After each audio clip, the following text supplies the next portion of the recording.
All So, right. all right, I'm drinking a strawberry wheat beer.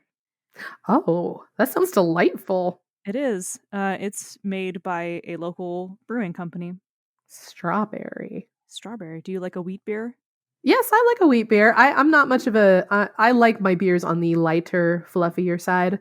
Mm-hmm. Um, my father, who he's a home brewer, like in the real In the real sense. Like sense, okay. he has like advanced chemistry sets, and he makes his own beers. I actually, for Christmas, I made him some custom labels for his apple cider Mm-hmm. because he's growing his own apple trees and very carefully bagging each individual apple, Wow. and it's Wow. great. I love my dad.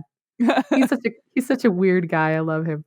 But yeah, he is big into the chewy oatmeal, like dark, rich stouts, and I have never had the taste for any of that.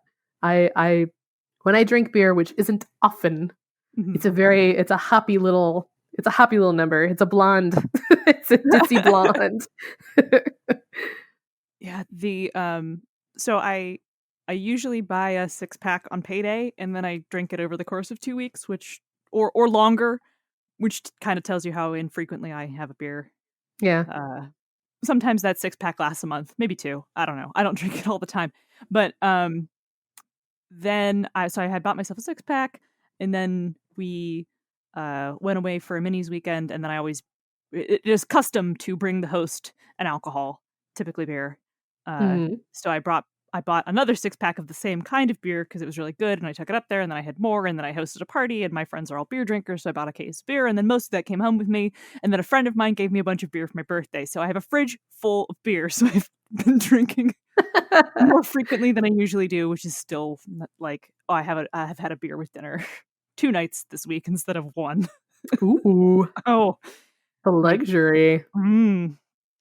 yeah. It's been a nice treat. But I both like a dark, sweet beer. Like, I would like an imperial porter to just knock me on my ass. Yeah. Yeah. I like a good milk stout, like an oatmeal I have stout, never had a milk stout. a coffee stout. Milk stout is a very beery beer.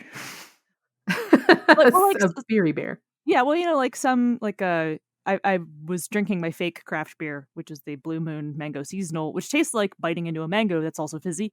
Ooh, Yeah, it's very good. It's very fruity. And then you have the strawberry wheat, which is mostly strawberry flavored with a little bit of beer, and then you have like a lager, which tastes like the platonic ideal of a beer. You know what I right. mean? Yeah. So Yeah. some beers are very beer, and some beers aren't. Yeah. Yeah, a milk stout is more on the beer end and less on the weird flavor I end. take it back with the stout. I had a stout once that was extremely good, Uh-huh. and I've not been able to find it since, so I don't know if it was a hyper local micro, but I had it at an Alamo, Mhm. one of those movie and dinner, the Yeah. Alamo Draft House. Mhm. Um, I bet those I know places are we I sometimes know we very have local. them. I never saw an Alamo until I moved like farther east than the Pacific Coast. So I'm not sure if it's an everywhere thing. But they had a stout on their menu called Sweet Baby Jesus. Oh, that's And it a was, Maryland. That's a Maryland brew. That's a oh, is it By Maryland? Yes, It's it's by Duclaw. the chocolate peanut butter cup Yep. Mhm. stouter. Yes. Stouter. Stouter. It Yeah. was extremely good. And Yeah. I remembered it because of the name. That is And when in I was fact like reading it, it was like, it'll make you shout, Sweet Baby Jesus. a hyper local beer. It is made by Duclaw, and they are out of Baltimore. I'm going to have to In see if fact, I can get a in fact, hold of there it at one of is our fancy liquor a stores. Duclaw, uh, like one of their brewery restaurants in BWI. Oh, nice. Yeah. If anyone Yep. ever finds themselves in BWI, you got to go to I mean, DeClaw and just get a Sweet Baby Jesus. I can get you a sweet baby Jesus because they sell it at the grocery store that I can walk to. I don't think you can just mail me beer. I probably can't just mail you beer, but at some point I'm going to get you to a convention that I'm also at for some sort of live BXP appearance, and I can bring you some sweet baby Jesus. Yes. Yeah, Gotta promise. have that. Gotta have that weird ass peanut butter beer. Mhm. Welcome to Beer Experience. Welcome to Beer Experience. uh, We are a fermented podcast with a deeper look at the play experience and the finer details of running and drinking games. We are queer women speaking with authority about games and sometimes beer. Sometimes beer. I don't really think I can speak with authority about beer. I can't speak about authority. Whatever. Sober or not, we're going to swear. Die mad about it. I'm Monica, enjoyer of dark, sweet beers. I'm Ray. I like ditzy blonde beers. And Sweet Baby Jesus. And Sweet Baby Jesus. So today's going to be a little bit more of an informal episode than we usually do. We are going to give you an introduction to our next series. So this is going to be an intro to our character studies series. And so please enjoy the next meandering 35 or so minutes of Ray and I discussing our characters and making characters and like all the stuff that one has to deal with character. And then we're going to go into more detail on the topics we've touched on in this episode and the next couple in this series. Foremost on my mind, honestly, and this is very self-serving, because I've been doing some work on my in my novelist persona, because I wear many hats, and one of my hats is the writer hat.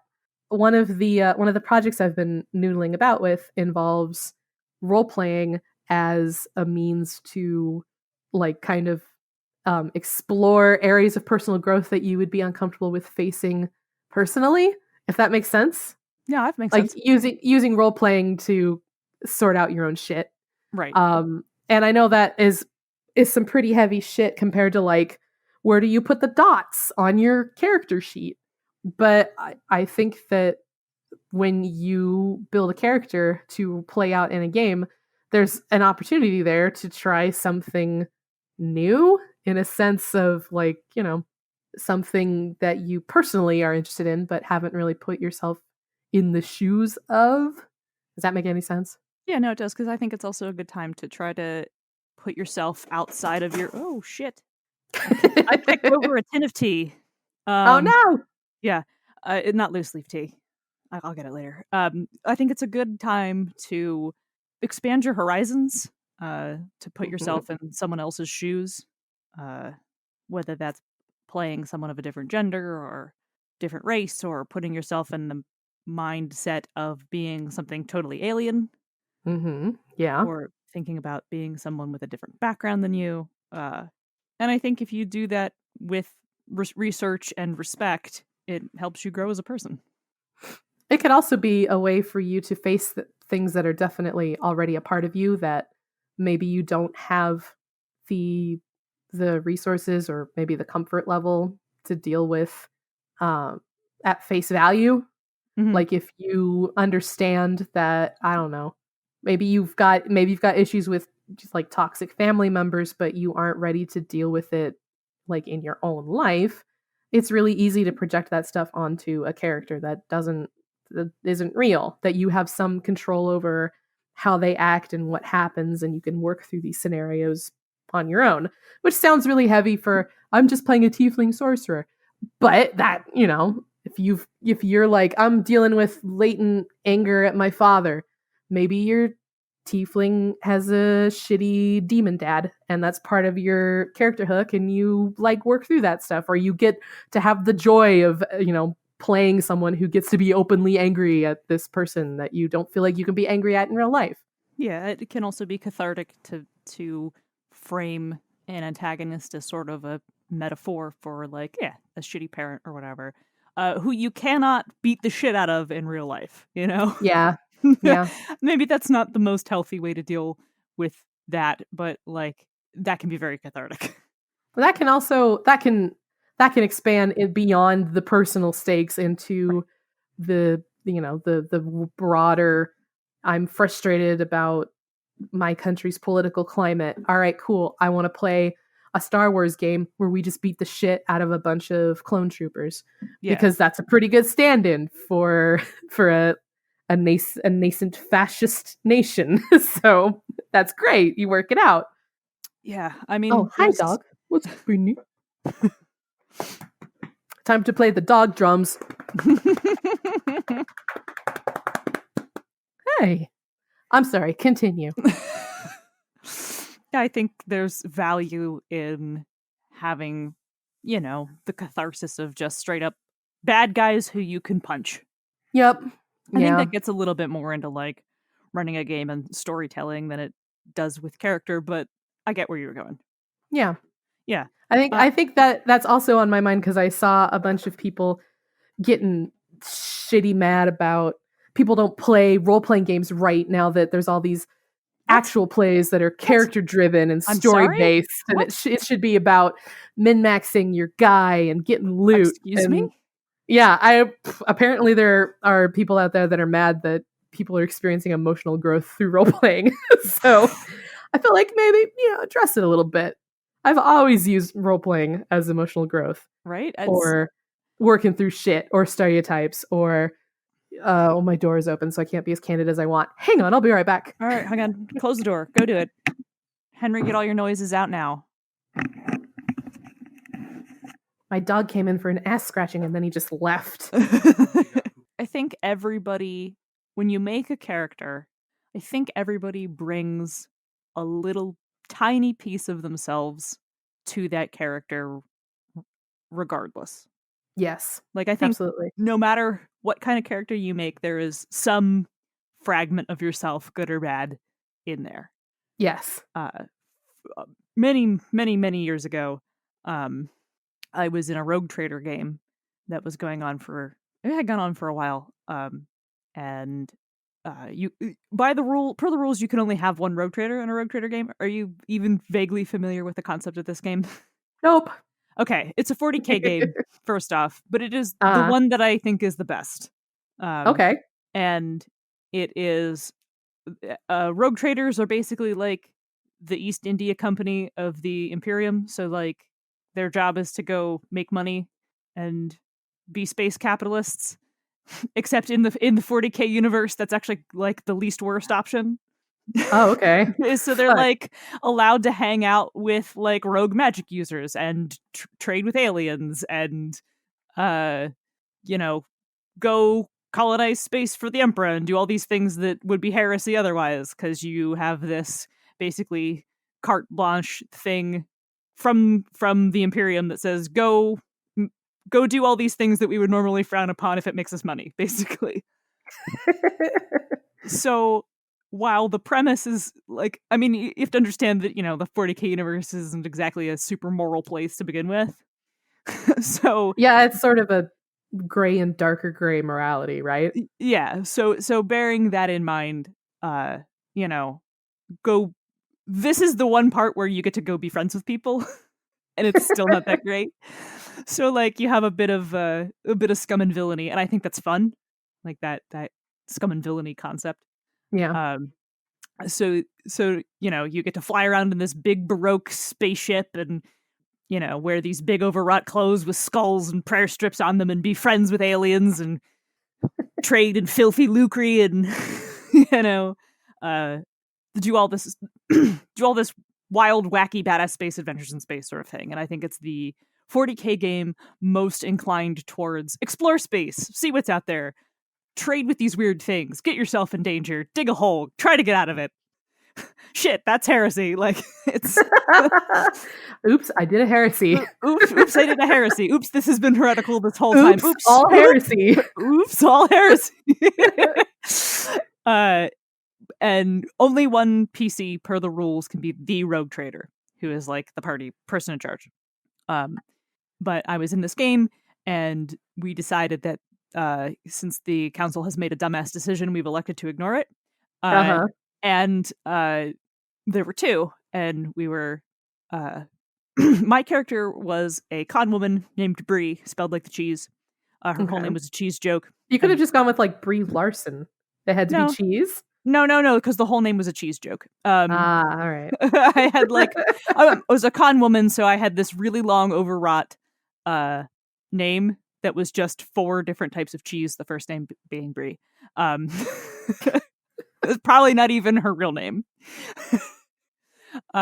Who basically seduced her partner, whose name I am now totally blanking on. at a slipped into this party, seduced this noblewoman who is actually the heir to a rogue trader Writ, and Oh. then was like, "We're both in charge now." And so I just played this terrible, cowardly criminal who was masquerading as being this like ship captain and person who is totally noble and intended to be here, and and there was a point where I was like, I don't really know what part of my brain that crawled out of. Yeah, which And then part of you was this character? I was at a work event that was like, I went to a friend. It was like a thing where they were all these charities and you could go and make donations and whatnot. But they had free pretzels. And so I went with Oh. my friend, and afterwards they were like, "So what did you donate to?" And I was like, "I didn't. I was here for the free pretzels." And I was like, "Ah, there she is."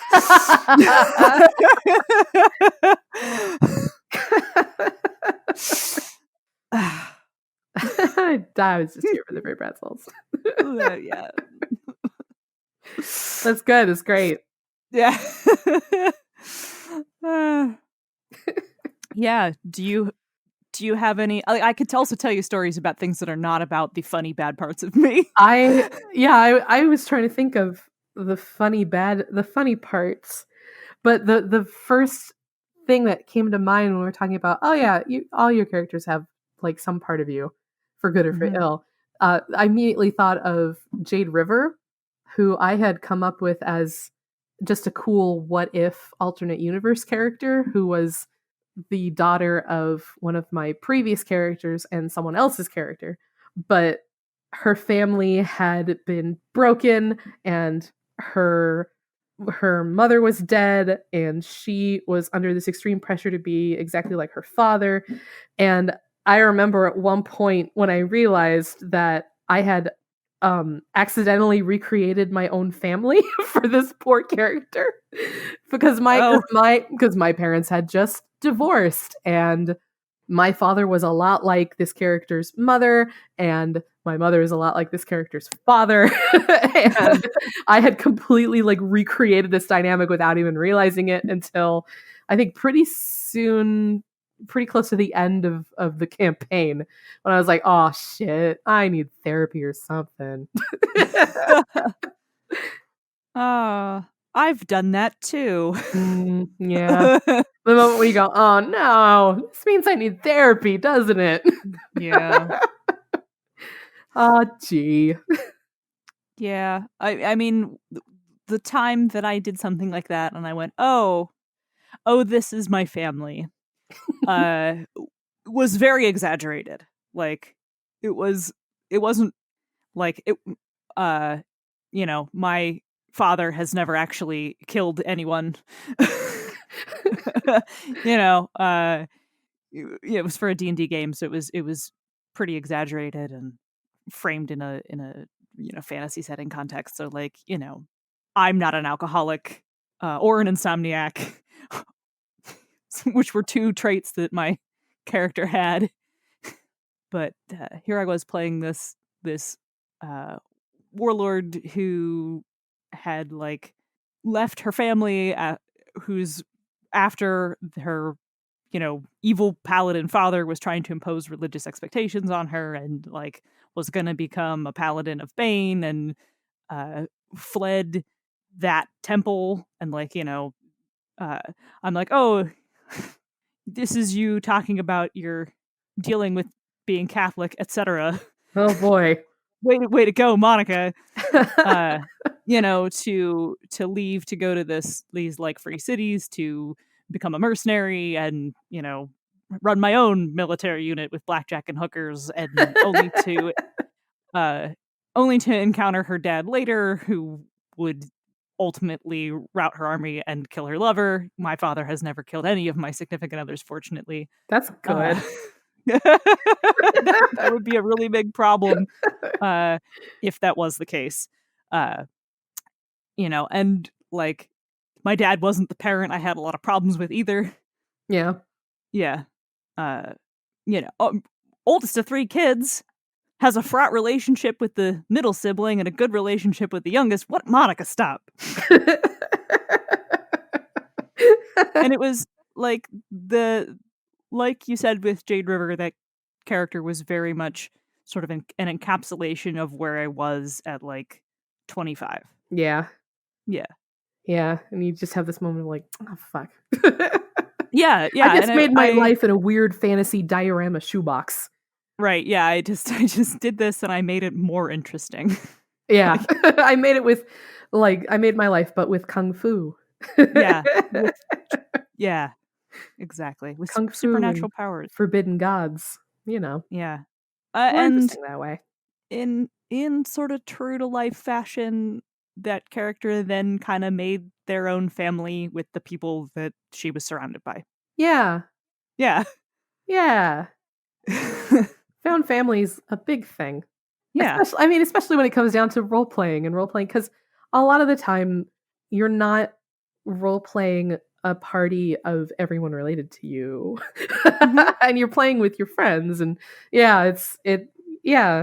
And I also find that a lot of the people I end up playing with, they all have pretty intense family backgrounds too, to begin with. Mm-hmm. I don't know if It's that's almost just the circle I run in, or I don't know. It's almost like most families suck. it's almost like millennials are going through some sort of, I don't know, familial identity crisis, or I don't know. Yeah. I don't know. Yeah, I don't know. Do you want to talk about it in the break room? Yeah, let's talk about it at the break room. I'm going to take this beer with me. I need some tea with honey. I can feel my voice starting to crack. Okay.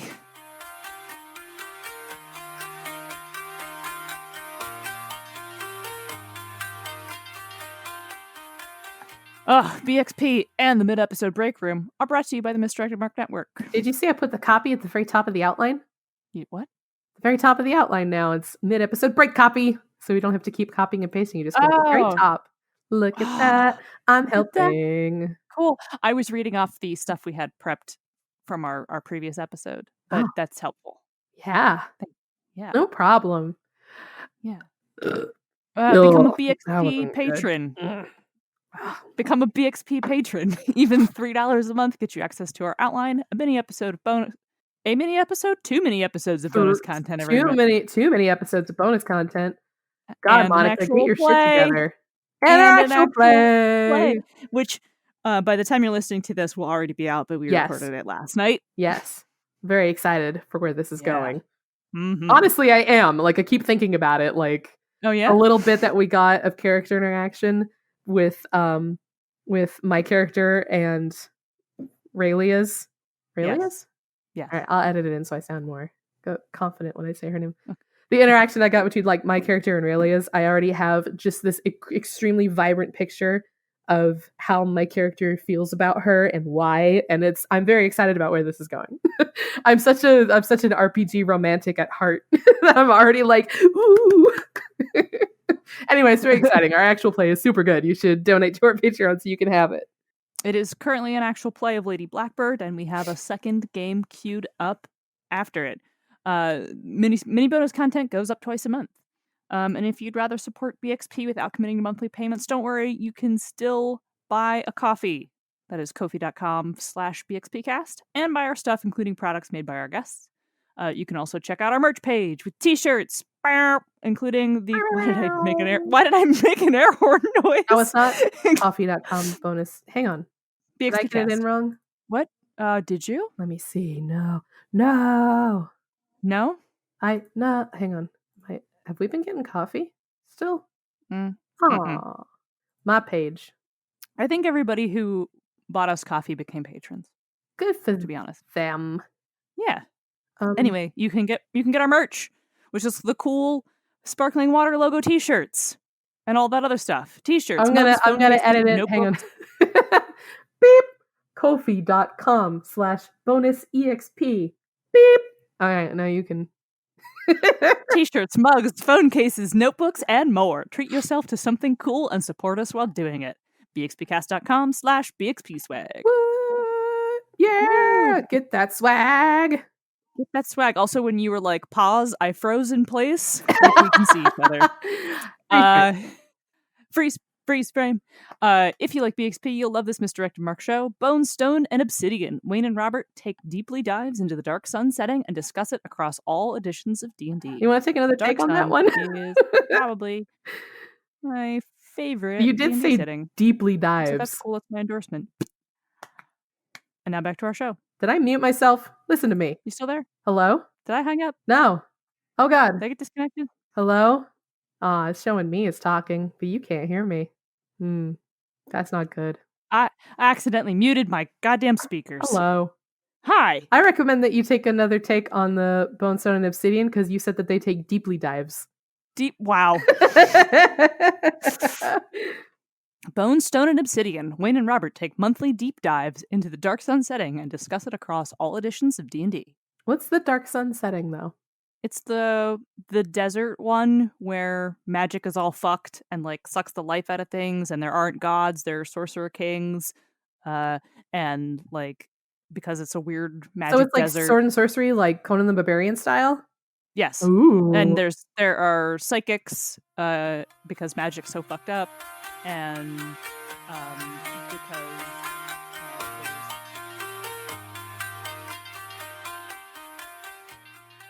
I'm gonna mute my mic while I type this email response. Okay. Do something. Talk about your character. I don't know. Bring up the next thing. Me? Hello. Yeah, I gotta. I can't type and speak at the same time. It's me, Ray, and I'm here to type some things. And here we go. Talking about characters. Whee! We were just talking about family and things like that. We were getting deep. Maybe we should get less deep and talk about, like... Hey, weren't we... What? Weren't we talking about having to redo characters, and that one time you had to redo a bunch of characters? Redo characters and character morality. Well, I mean, we were just talking about how to use characters to face, aspects of yourself or your life or your setting that, you want to work through and, use the psychological role play, I guess. But what about if you're trying to embody something that is absolutely not you? If you're trying to play a character that is nothing like you in the first place, if you're trying to play a character that's, say, a completely different morality or alignment, how does that work for you? How do you handle that? Are you asking me? I'm just bringing it up. Okay. I mean, I actually don't usually swap characters. In fact, like, I was low-key annoyed by the one option in Blades where you, like, can switch your character out. Because usually what I'm looking for in a game is to develop a character the whole way through. Yeah. Okay. Yeah. Though, like, as far as someone wanting to switch out, like, I guess I don't have a problem with it, though I find that that after a certain point in a campaign, like, it becomes more of a problem than a help. Yeah. Yeah. Yeah, because there's a certain point in the progression of a long campaign where you're like, well, then I have to rewrite the whole story because the plot I had for that particular character would no longer be valid. Tricky. Yeah. Yeah.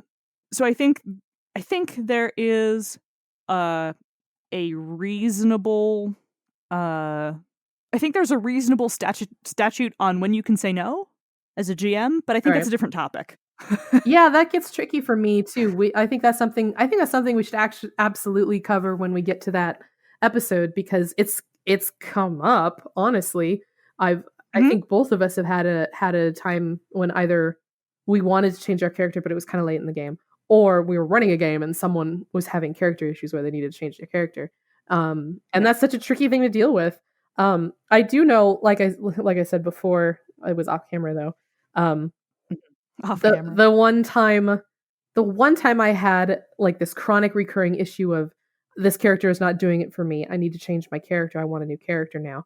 It ended up being that it wasn't that I wasn't making the right characters. It was that the game I was playing in wasn't very good.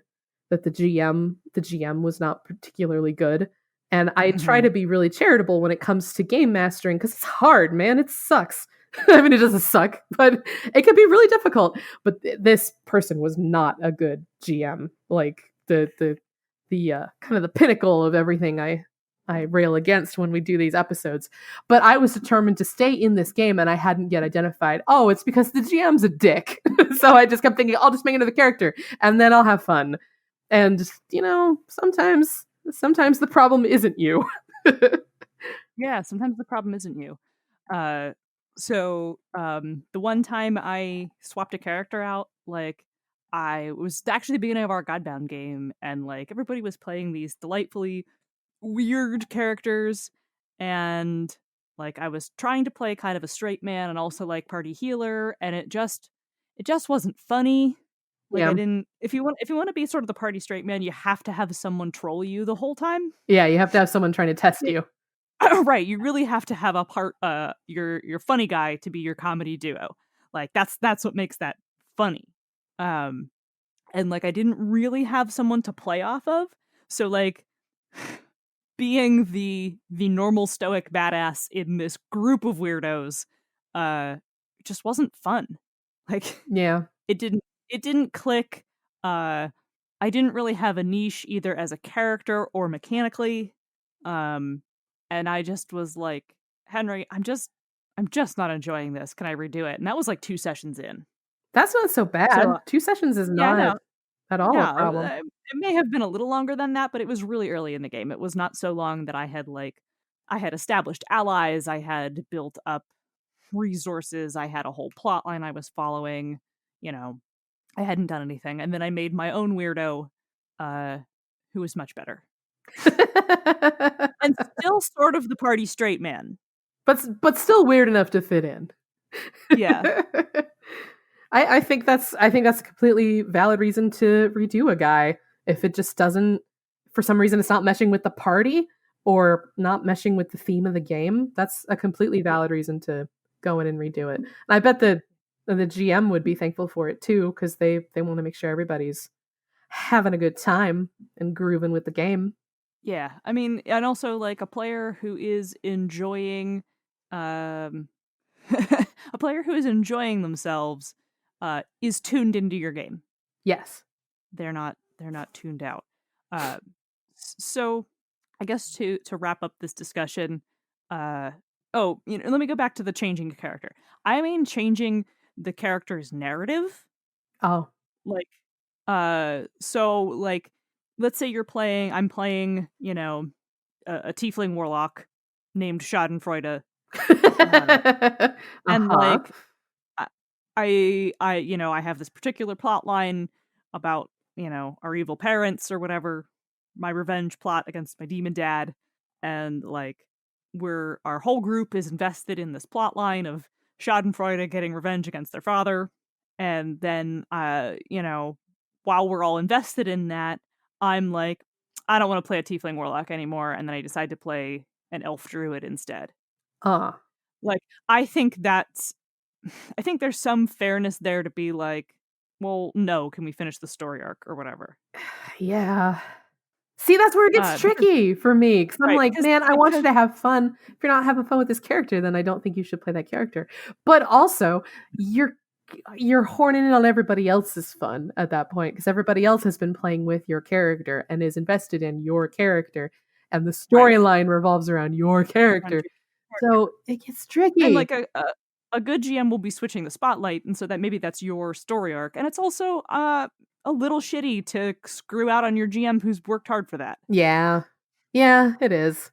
Uh It's but a there's don't put your GM in that situation, honestly. okay, Find but a way to let's make your say I'm character work, but back to your point. right, but I think it's fine if you're like, okay, I'm playing this tiefling warlock named Schadenfreude, but you're like, I don't like playing a warlock. I think I'll play a bard instead. Mm, yeah. That doesn't matter. That's not changing anything. No, that And that actually that would my GM senses are tingling. I'm like, "Oh, okay. We'll come up with a storyline that helps you, clear out your pact with the entity that made you a warlock. I'll right, find a bard mentor for you or find, some way to get you, like, your magical talent," and yeah, like, I'm already excited about that as opposed to you just come to me going, "I'm right, gonna ditch my character and play an elf bard." It's like, "Well, right. no." I think there's nothing wrong with changing a character's stats, Yeah, class, yeah. whatever. Things that aren't necessarily core to the character's narrative. Mm-hmm. I read a really good Twitter thread about how like part of the problem with playing D&D is things that or other games where like the narrative is centered around being this one character, and how that like being and occupying this one character and being kind of focused on that one character's growth makes things like character death problematic. Yeah. Yeah. Uh because once you followed that character's path for so long and they die, well then that's disruptive. Yeah. Yeah, Yeah, we could I've I never could been a fan of that sudden disruptive character death. we can do a whole I could do a whole character series episode just on how much I think character death sucks. Maybe we And should do an this episode on character death. is a mechanic that should die with things like traditional initiative. Mhm. Yeah. That's my hot take. Anyway, I think that's a topic for another time. So, in closing, I want to ask you, uh, when you make a character, do you have the concept first, or do you have like a thing I want to do first, Ugh. or does it depend? It depends, honestly. I'll go either way. There's characters that I will come up with. I'll come up with their look and their idea first, and then wrap the stats around that idea. Or I'll come up with, ooh, what if I made a character that was what if I made a multi-class warlock fighter, and then I make the character around that idea. Or most famously, with Jade Cricket, I randomly generated her name, and then I was like, oh, let's make a character to fit this name. And that's how I made that character. It's a little of everything, honestly. Okay, yeah. I mean, my first ever Stars with That Number character, I didn't know what I wanted to play, so I just put points into shit and then decided who that character was as we Yeah. played. Yeah. So I played an expert, which gives you the most skill points, and the first edition of Stars with That Number didn't limit where you could put them. So I had like a scientist who was also really good at sniper rifles. Oh. Yeah. And I was like, who is this I person? don't know, but they're intriguing. Right? So like I had a whole bunch. I just was like, what do I like to do? Being a marksman's pretty cool. I'm a big old science geek, cool science. I had a couple other. I had a whole bunch of random skills, but like like I think at demolitions. So like clearly a chemist. Yeah, okay. And so then I like made a story about being like a person with a PhD who like to pay for it joined like a corporate military because it's a space setting. Yeah. Um, and then like was part of some chemical bioengineering thing, and her shit ass husband attempted to do something that was like war crimey illegal, and then pin it on her, and so she faked her own death and created a new identity, and then became one of these like Shadowrunny scum and villainy characters that was on this mercenary ship, and like super interesting background, totally created because I You just put made up points a wherever. backstory. Just put That's points wherever. super intriguing, though. That's such an interesting way to you just basically throw spaghetti at the wall and then look for I the mean, shapes that it makes. I I like don't that. I don't recommend it, I but in think that that would case make it a worked. great I think that would make a great character generation contest, as opposed to who can make the better character sheet with dots and numbers or whatever. We provide the numbers. We provide the dots and the numbers and go, okay, tell us who this person is. And the Yeah. best character background wins the contest. Yeah. Yeah, that would be fun. And sometimes I like know who the character is and what I want them to do from conception. Right. Yeah. Sorry. Sometimes I'm Yeah. like, I want to play a zealous holy demon hunter who is a Zenith cast, and then I just build from there. Yeah. Yeah. Yeah. And sometimes you just fill in the bubbles and go, Who I is guess this this person? who are you? Who are you? Yeah. I I think Kat, who is the name of that sniper scientist, needs to be on the war stories list because I did some ridiculous shit in that game. Yeah, we gotta put another war stories Well, episode we do. in the I tank. realized I have a whole bunch of like ridiculous things I've done in game that we haven't talked about and that I know you I have don't to know go about back to the because you wealth of weren't in mine. any of those games. So, I need to start playing in games some more. I've just been running nonstop. Maybe I I can find mean, some like games online. hurry up. I mean, Do like some if you art. lived near me, you would not have that problem, but you don't. So, I don't. You're right. Don't live near you. you don't. Monica, Yeah. where can people find more of our shit? Oh, I guess they can go check out our website, bxpcast.com. That would be a good place to start. Yeah. That would be a good place to start. So it turns out, when we migrated over to MMP, all our archived episodes up to episode 18, the links are dead, so we're gonna have to fix that. Yeah. I just channeled Margaret. her spirit escaped in a low growl. We received an email from a concerned listener who was afraid that we were shutting down our show. No. No, and I was like, "Oh no, that was a server issue. Please," and then I had to go click through all of them to figure out where it picked up.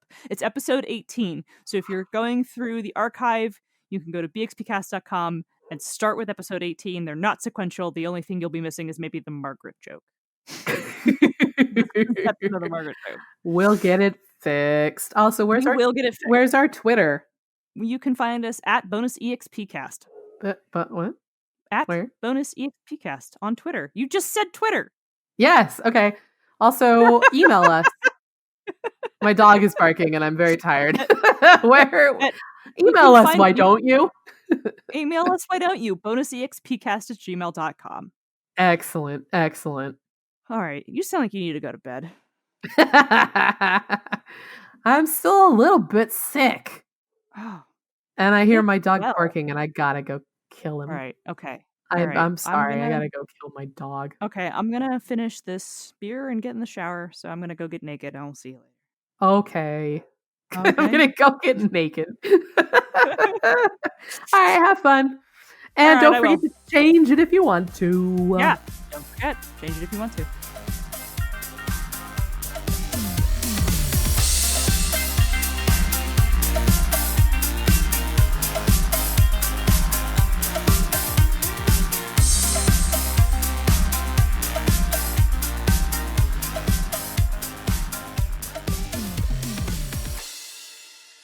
Bonus Experience is written and produced by Monica and Ray.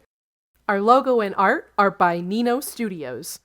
Our theme song is Reuse Noise with the Light by CDK and is used under the Attribution Non-Commercial Creative Commons license. While listening to this uncommon podcast, any critical hit against you becomes a normal hit. We'll see you next time.